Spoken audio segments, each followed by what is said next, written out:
De Rerum Deirennis by Rerum Deirennis. I am 611 years old. I have never had children of my own, but I have many nieces and nephews and cousins who have been raised with the tales and traditions of our ancient, illustrious, and occasionally notorious clan, the Deirennis. Few families in Tamriel can boast so many famous figures wielding so much power over the fate of so many. Our warriors and kings are stuff of legend, and it is not to dismiss their honor and their achievements to say you have heard quite enough about them. I myself have never picked up a sword or written an important law, but I am part of a lesser known but still important Deirennis tradition, the Way of the Wizard. My own autobiography would be of little interest to posterity, though my nephews, nieces, and cousins indulged me to tell wild tales of life in the chaotic second era of Tamriel. But I have a few ancestors whose stories should be told. They may have changed history as we know it as dramatically as my better-known relatives, but their names are in danger of being forgotten. Most recently, Lysandus, the king of Daggerfall, was able to conquer his ancient enemies of Sentinel, in part thanks to his court sorceress, Medora Deirennis.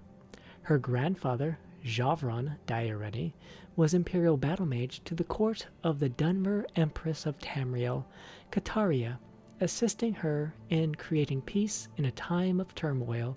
His great-great-grandfather, Peladil Deirennis, had a similar role with the first potentate and encouraged the Guild Act, without which we would not have all the professional organizations we have today.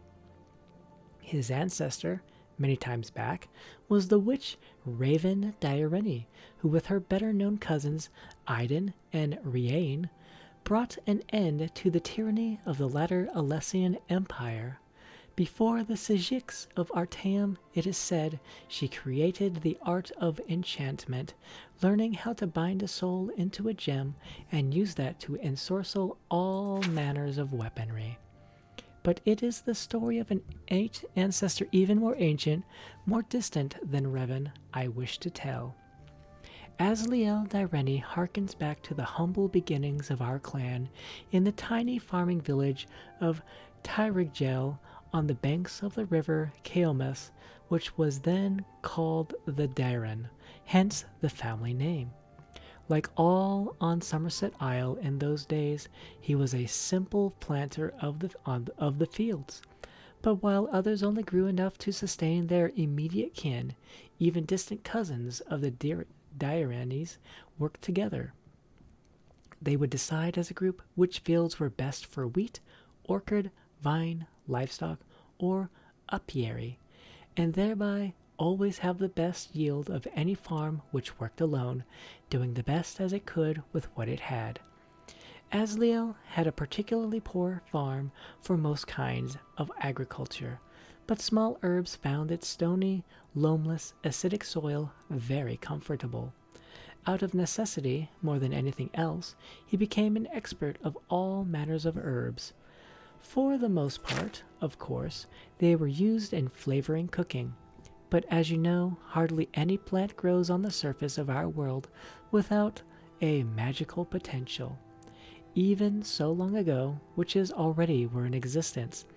It would be ridiculous for me to suggest that Asliel Deirennis invented alchemy. What he did, what we can all be grateful for, is that he formulated it into an art and science. There were no witches' covens in Tyrigel, and of course there would be no mages' guild yet for thousands of years, so people would come to him for cures. He learned for himself the exact formula for combining black lichen, and ruebrush to create a cure for all manners of poison, and the amount of willow anther to crush and mix with chokeweed to cure diseases. There were few much greater threats in Tyrigel in those peaceful days than disease or accidental poisonings. Yes, There were some dark forces in the wilderness, trolls, chimera, the occasional malevolent fairy folk, and will-o'-the-wisp, but even the youngest, most foolish Altmer knew how to avoid them. There were, however, a few unusual threats which Asliel had a hand in defeating. One of the tales told of him that I believe to be true is how he was brought a young niece who had been suffering from an unknown disease.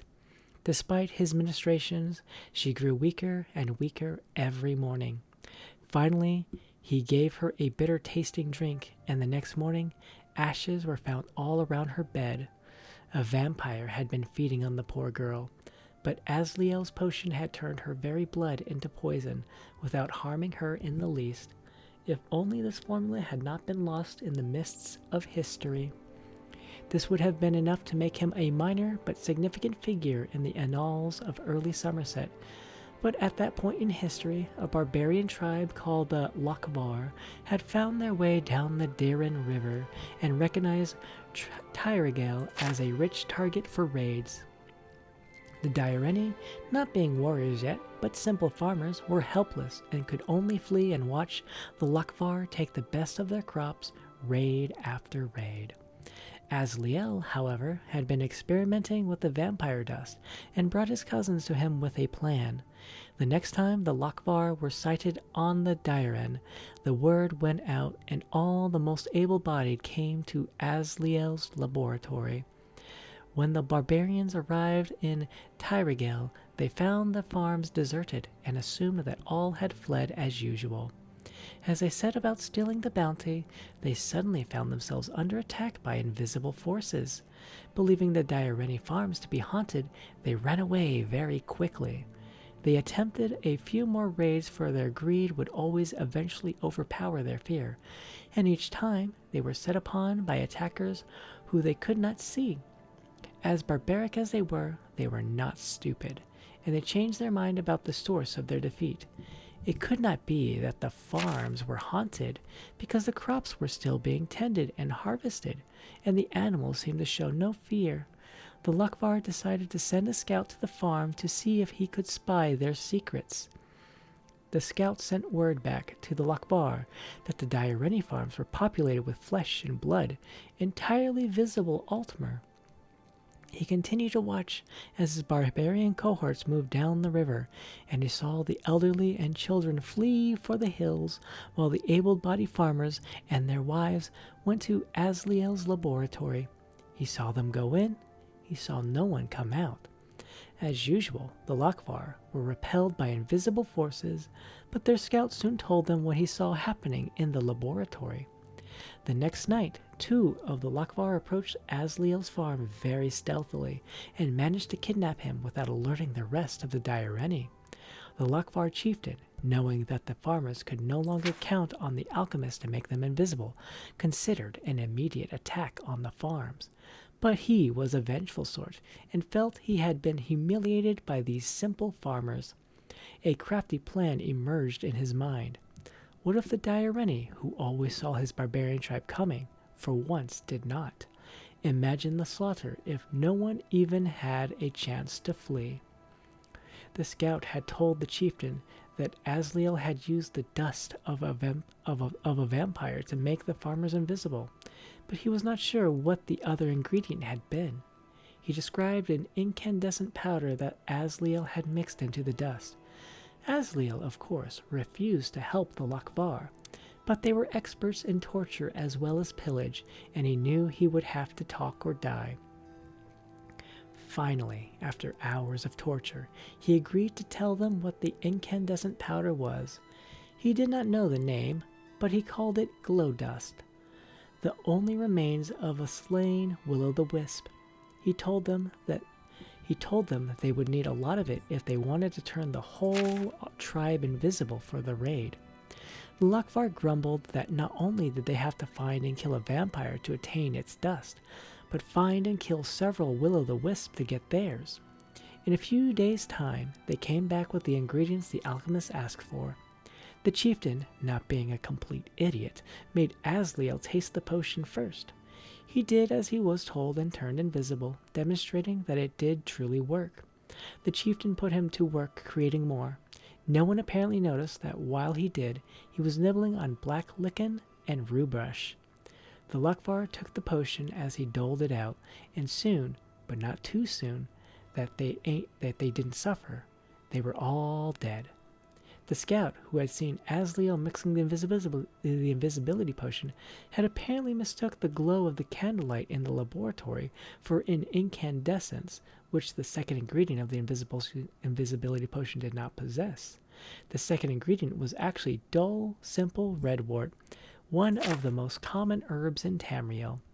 When they had insisted during torture that Asliel tell them what the incandescent powder was, Asliel remembered that he had once experimented mixing glow dust and vampire dust together once and created a powerful poison.